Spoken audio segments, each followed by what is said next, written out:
Ndabashuhuje inshuti zacu z'ikiganiro menya ukuri. Uyu munsi dushimishwe no kongera kubona ijambo ry'Imana kugira ngo turibaganirize. Dusanga ahantu hatatu tugira ngo tuze gusoma, ariko mbere reka tubanze dusenge. Uwiteka Mana yaremye ijuru n'isi, turi imbere yawe kugira ngo tugeze ijambo ry'Imana kuri abantu waremye mu ishusho yawe, kandi nk'uko tubona ibyo kurya bya buri munsi bitunga imibiri izapfa, niko dukenera n'ijambo rihumuriza imitima yacu, riduhugura kandi ritwereka inzira yo gukiranuka. Niyo mpamvu nsengeye ubwoko mbere y'uko tubabwira kugira ngo ubafashe, ubategurire imitima. Natwe tubwiriza, udufashe, uduhe ururimi rusobanura ibintu nk'uko ubyifuza, kandi imitima yacu twese uyitunganye kugira ngo yakire ijambo ryawe, kandi utuyoboze umwuka wawe wera, kuko waravuze ngo abayoborwa n'umwuka wawe wera nibo bana b'Imana. Rero ndasaba kugira ngo ubwiza bwawe bugaragare. Nitwa Pr.Sylvester, nkaba ndi kumwe na Evangelist Gorethe. Ni twebwe tuza gukora umurimo w'Imana. Rero ndasaba kugira ngo tunsabe adusomere. Ni mu gice cya Matayo, igice cya 11 umurongo wa 28. Noneho twongeye dusome mu rwandiko rwa mbere rwa Yohana, igice cya 3 umurongo wa 8. Aho niho tuza gukura umutwe w'inyigisho y'uyu munsi. Reka dusome mu izina rya Yesu. Matayo 11:28 aravuga ngo, mwese abarushye n'abaremerewe nimuze munsange ndabaruhura. Mwemere kuba abagaragu banjye, munyigireho kuko ndi umugwaneza kandi noroheje mu mutima, namwe muzabona uburuhukiro mu mitima yanyu, kuko kunkorera bitaruhije n'umutwaro wanjye utaremereye. Reka tujye muri Yohana, Urwandiko rwa mbere rwa Yohana, igice cya 3 umurongo wa 8. reka dusome mu izina rya Yesu. Ukora ibyaha ni uwa Satani, kuko uhereye mbere na mbere Satani akora ibyaha. Iby'umwana w'Imana yerekaniwe ni ibi, ni ukugira ngo amareho imirimo ya Satani. Hariya rero Yesu ngo isomye imirongo ibanza, ngo Yesu yari amaze kuganira n'intumwa ze, amaze kuzigisha, nyuma ajya kuvuga ubutumwa. Ariko igihe kigeze arimo kuvuga ubutumwa, abona abantu aho yari agiye kubwiriza ubutumwa. Abenshi bari barwaye, abenshi bari bararemaye, abenshi bari impumyi, abenshi bari bafite ibibazo bitandukanye nk'ibyo tubona uyu munsi wa none. Ibyariho muri icyo gihe icyo Yesu yabwirizagamo. Urabona, Yesu yatangiye kubwiriza afite imyaka 30, amara imyaka 3. Ariko muri icyo gihe yabwirizaga, yakoraga umurimo w'Imana. Hari abantu bafite ibibazo bitandukanye, abarwaye ibibembe, impumyi, ibipfamatwi. Nk'uko uyu munsi tubona abafite ibibazo bitandukanye uyu munsi, niko n'icyo gihe byari bimeze. Ibyari biriho kera niko n'uyu munsi biriho. Abongereza baravuga ngo history repeats itself, cyangwa ngo amateka agenda yisubiramo. Rero uko ibibazo byari biriho icyo gihe niko n'uyu munsi bihari. Ijambo rero Yesu yabwiye abo bantu, ababonye bamerewe nabi, bafite ibibazo, bihebye kubera ibibazo bari barimo, aravuga ati, yemwe abarushye n'abaremerewe nimunsange mbaruhure. Wagenda rero wareba na hariya muri rwandiko rwa mbere rwa Yohana, igice cya 3 umurongo wa 8. Hariya havuga ngo icyatumye Yesu aza, yazanywe n'iki? Ngo yazanywe no kumaraho imirimo ya Satani. Imirimo ya Satani rero niyo ngiyo y'uburwayi, yo kurwara indwara zitandukanye, y'agahinda, y'imivurungano mu ngo z'abantu, kutumvikana mu miryango, kunywa urumogi, gusinda cyane abantu bagata umutwe, abantu bakicana. Ibyo byose ni ibintu bizanwa na Satani, n'imirimo ya Satani. Rero uyu munsi wa none tukuzaniye inkuru nziza ikubwira ngo nawe niba uruhijwe n'ibibazo, uruhijwe n'agahinda gatandukanye gatewe n'ibibazo bitandukanye, ushobora kuba wigunze ahantu aka kanya, ushobora kuba uri ahantu ufite ibibazo bitandukanye ndetse ukibaza niba ibyo bibazo bizarangira, ugaheba, ukareba kuri social media, ukareba ku nkoranyambaga, ukareba ibintu birimo gucaho, abantu bandikirana ibibazo, abantu bacanye inyuma, abantu batandukanye, abantu bibye, abantu bicanye, abantu biyahuye. Abo bantu bakeneye Yesu. Yesu uyu munsi akeneye kubaruhura. Yesu uyu munsi akeneye kukuruhura wa mudamu we. Yesu akeneye kukuruhura wa mugabo, wa muhungu, wa musore, wa nkumi we. Kera twari tuzi yuko abantu bakuze, abantu bashaje, abagore bakuze, abagore bafite abana benshi babuze ibyo bagaburira abana babo, abagabo bakuze bafite abana babuze amafaranga yo kwishyura amashuri, nari nzi ko aribo bafite ibibazo byatuma biheba cyane, bakigunga ndetse bakaba banakwiyahura. Ariko uyu munsi wa none turabona n'urubyiruko rufite icyo kibazo cyo kutagira kwizera, cyo kumva bafite agahinda gasaze gaterwa n'ibibazo byo muri iyi si, bigatuma bikuraho ubuzima.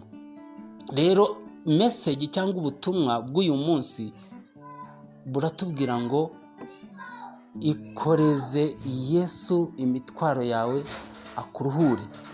Ikoreze imitwaro Yesu akuruhure, kuko nakuruhura uraruhuka, nagukuraho iyo mitwaro irakuvaho.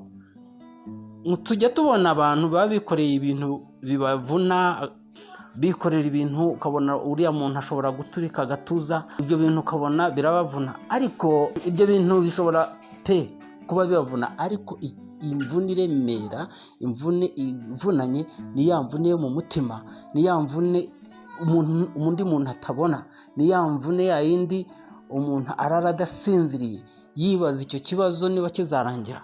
Icyo kibazo rero kikuremereye ku mutima, aho umwana w'umuntu atabona, icyo nicyo Yesu yifuza kukuruhura uyu munsi wa none, ukaba umudendezo.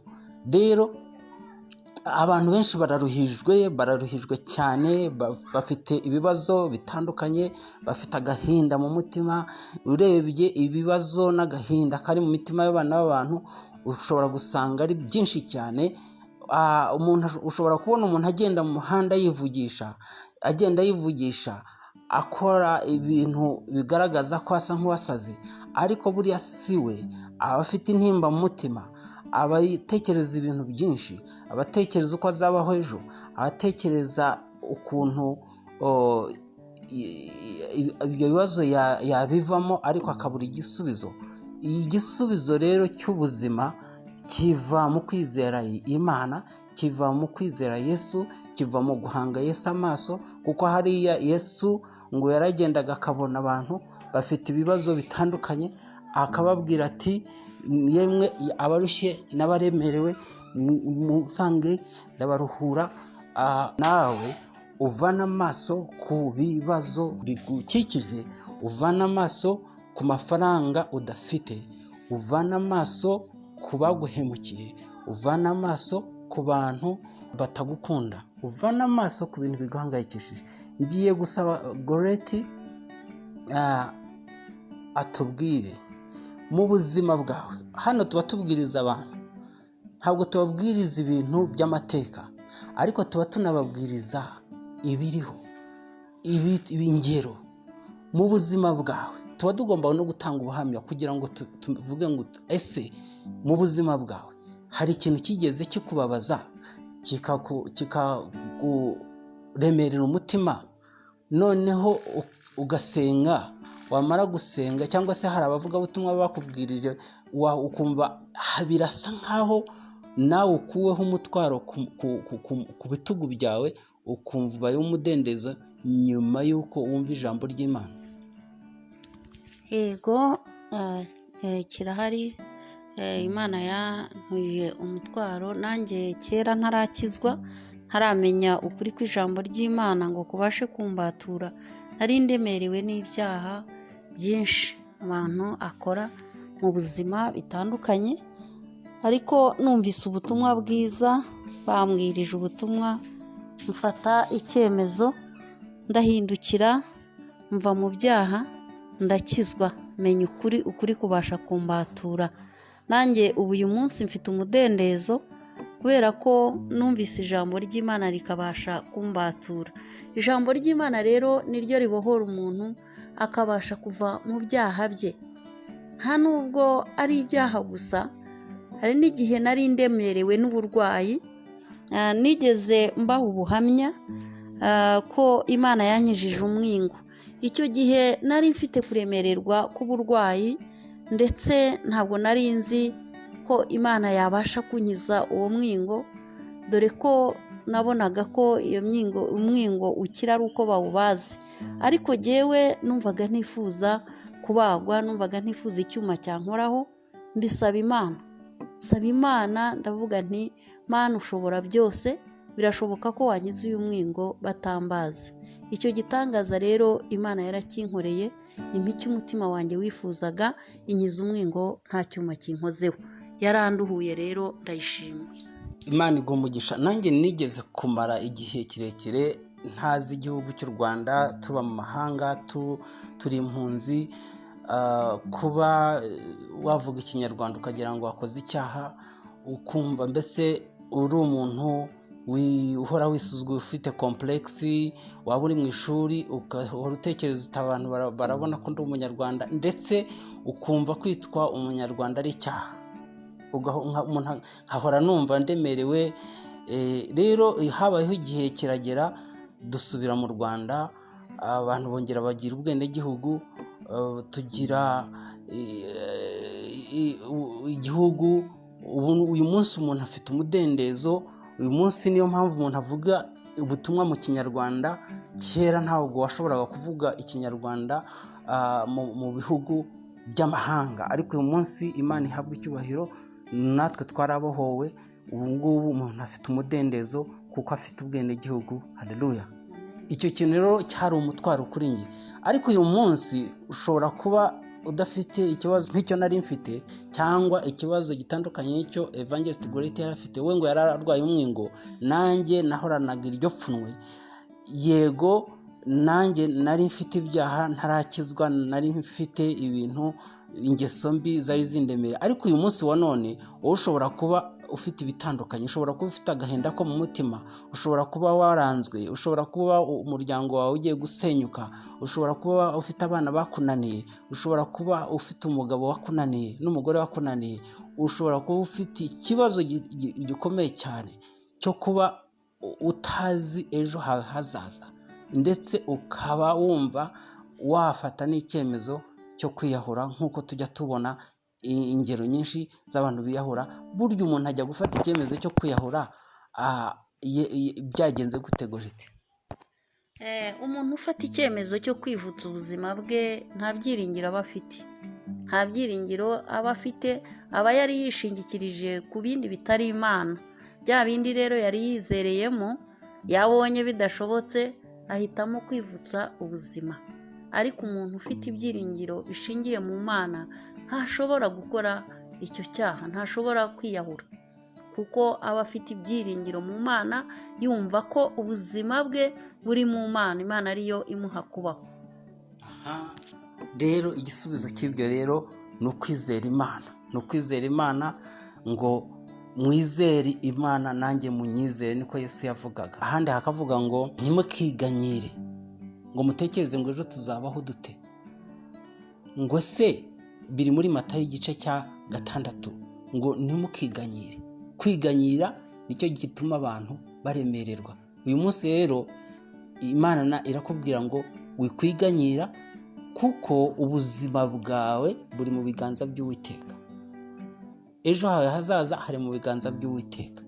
Icyo kibazo ufite kimeze nk'urusyo umuntu akwikoreje, icyo cyakurwanaho n'Uwiteka. Icyo kintu kiri imbere kimeze nk'inyanja itukura, Imana ishobora kukikwambutsa nk'uko abisirayeli bambukijwe inyanja itukura. Mose akoresheje inkoni, agakoni gusa kakarambura inyanja igatandukana bakambuka. Hari icyo kibazo kikuri imbere, Imana yagikuraho mu kanya gato nk'ako guhumbya. Ushobora rero kumara imyaka nka 30 cyangwa 40 ikibazo cyaranze kuvaho, cyarigangaritse, cyarabaye ingunge, cyaranze kukuvaho, ariko mu kanya nk'ako guhumbya Imana ikagikuraho. Ushobora kumarana ubushomeri imyaka nk'itanu, wararangije amashuri ukicara ukabura akazi, ariko umunsi umwe gusa Imana ikaguha akazi. Ntibijya bibaho se? Ushobora kumara imyaka 8 nk'abo tujya twumva baduha ubuhamya, udafite urubyaro, umwanya muto nko guhumbya Imana ikaguha urubyaro. Ushobora kuba uri aho ufite indwara yakumazeho igihe kimwe, Imana ikayigukiza. Ushobora kumara igihe ufite ibyaha byakurembeje, abantu bose barakwisa amazina ahwanye n'ibyaho ufite, ariko igihe kikagera Imana ikakubabarira ugahinduka umukozi w'Imana. Ubwo rero ngo yemwe abarushye n'abaremerewe nimunsange ndabaruhure, ni Yesu wavugaga. Uyu munsi wa none rero sanga Yesu, izera Imana. Niba utari wakizwa, akira Yesu Kristo nk'umwami n'umukiza wawe, umwizere, watuze akanwa kawe, uvuga uti uyu munsi ndahindutse, nakira umwami Yesu, aragukuraho ibyo byaha, ubu umudendezo. Ushobora kuba ufite nanone ikibazo cyananiye abantu, wabikibwiye inshuti n'abavandimwe ntibashobora kugikemura, wararwaye unanirwa gukira. Ibyo byose ni ibintu biremerera umutima, ariko uyu munsi wa none amasaha wasanga iri jambo ari ryo rimanutse kugira ngo riguhumurize umutima ndetse riguhe urufunguzo rwo kuva muri icyo kibazo. Rero akira umwami Yesu, umuha icyo kibazo cyawe, arakuruhura. Rero ndizera cyane yuko kwizera kwanjye n'ukwawe niguhura biratanga igisubizo. Reka duhe Gorethe akanya nawe agira icyo avuga, turimo kugenda dusoza. Urakoze cyane Pastor, iri ni ijambo ryiza cyane. Imitwaro yacu yose nta wundi wayituruhura uretse Kristo Yesu. Niyo mpamvu tukubwira wowe udukurikiye kuri iyi channel ya YouTube, ndagusaba kugira ngo ibyari bikuremereye byose ubirekurire Yesu. Mukoreze uwo mutwaro wawe, awukuruhure, uraba amahoro. Mutura icyo kibazo cyawe ari bugikemure, kandi niyo atagikemura Yesu ajya abasha gutanga amahoro no mu miraba no mu bibazo tuba turimo, ukabasha kugira amahoro, kuko ari amahoro aturuka ku Mana. Yesu Kristo rero ari hano kugira ngo aturuhure, aguture umutwaro wawe wari wikoreye. Numuha umutima wawe, Imana iguha umugisha, igufashe kugira ngo uwo mutwaro wari wikoreye ntiwongere kuwugundira, ahubwo urekurire Yesu akuruhure.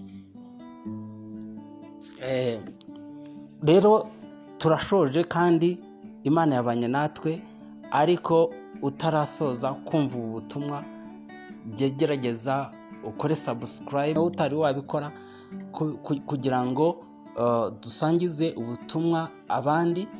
Kandi twizera yuko ijambo uba wumvishije urisangije abandi, nabo bakumva ubwo butumwa, waba umufatanyabikorwa kugira ngo twamamaze ubwami bw'Imana. Byaba ari ikintu cy'ikibazo gikomeye kuba wowe wumvisha ubutumwa ariko mugenzi wawe nawe abwifuza ntibumugereho, ariko iyo ubwumvishije bukagufasha ukabwoherereza undi, nawe agafashwa, twese tuba twakoze umurimo w'Imana. Reka rero twongere tugusengere. Uwiteka Mana, turagushimiye yuko wadushoboje kuvuga ijambo ryawe ry'uyu munsi rivuga ngo yemwe abarushye n'abaremerewe nibagusanga ubaruhure. Rero nsengeye uwo muntu wese uruhijwe n'ibyaha, uruhijwe n'ibibazo byo muri iyi si, uruhijwe n'agahinda, uruhijwe n'ikintu cyose kimubuza amahoro, gituma adasinzira, ukimuruhure, kuko niwe Mana iruhura. Rero ndagushimiye yuko wabanye natwe dukoresheje mu izina rya Yesu. Telefone zacu ni zikurikira, wifuza kudutelefona ngo tukugire inama cyangwa nawe utwungura mu buryo bumwe n'ubundi. Telefone zanjye ni 0782635996. Iza Evangelist Gorethe Muhongerwa ni 0782473245. Rero mugire amahoro y'Uwiteka. Shalom.